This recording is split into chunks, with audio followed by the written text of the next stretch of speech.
You can be the moon and still be envious of the stars. Have you ever met someone really obnoxious and arrogant, but also really successful in some way, and thought to yourself, he doesn't deserve that. He's such a jerk. Maybe they wear brand name clothes and spend $400 on sneakers every week. I'm sure most of us have felt this way about someone before.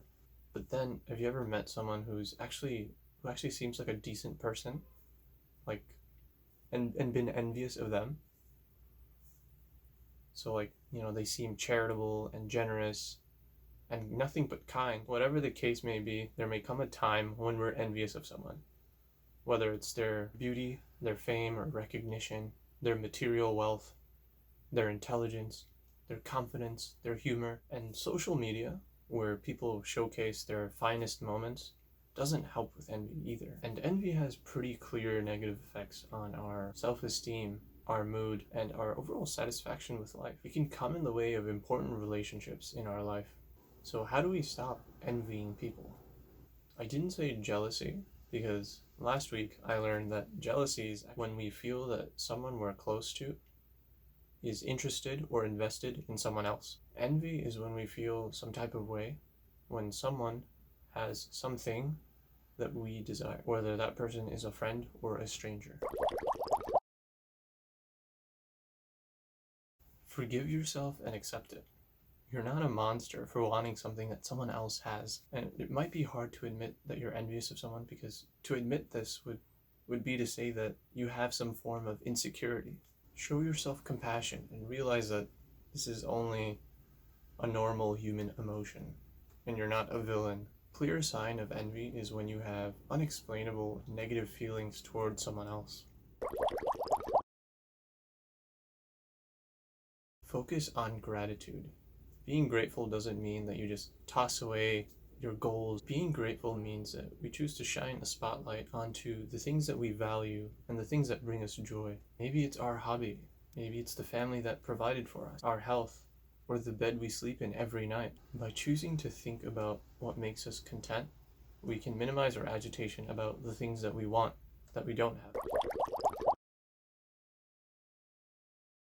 And stop comparing your circumstances to that of others. Comparisons are awful. They steal our joy, though our aunties probably do it all the time. The truth of the matter is that we have no right to decide who is worthy of what.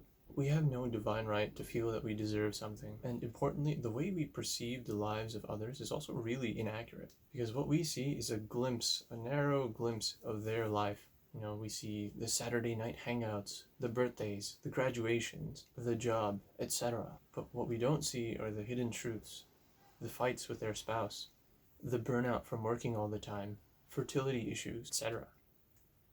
I was once envious of someone, and he had a great job, he got married young, he was a really funny guy, and he was financially well off, so it seemed like he had the perfect life. One day in conversation, it came up that he was paying for something. So, I asked him what that was about, and he explained that he had a neurological disorder.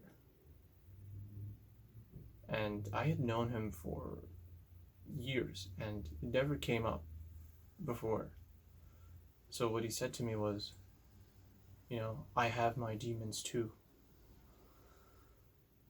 I had known him for years, but it never came up that he was paying something from a couple of $1,000s to upwards of $50,000 a year for a potentially disabling disorder with no cure.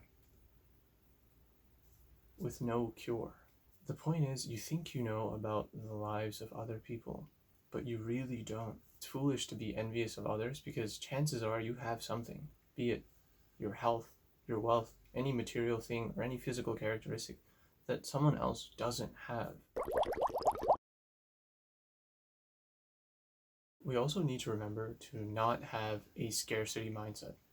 A scarcity mindset is when we believe that resources are limited, and if someone were to take something, then that would take away from what we can have. Advertising companies use this. They convince us that a product is in short supply, so that we rush to buy it before everyone else. But just because your neighbor is wealthy doesn't mean that he's taking wealth away from you. If someone in your company gets promoted, it doesn't necessarily mean that you can't. In reality, the success of others isn't holding us back. However, the one thing that is limited and scarce in resources is time. Every second or every minute you spend being angry at someone else, being envious of what they have, is time that you'll never get back. Time you've taken out of your finite hourglass of life.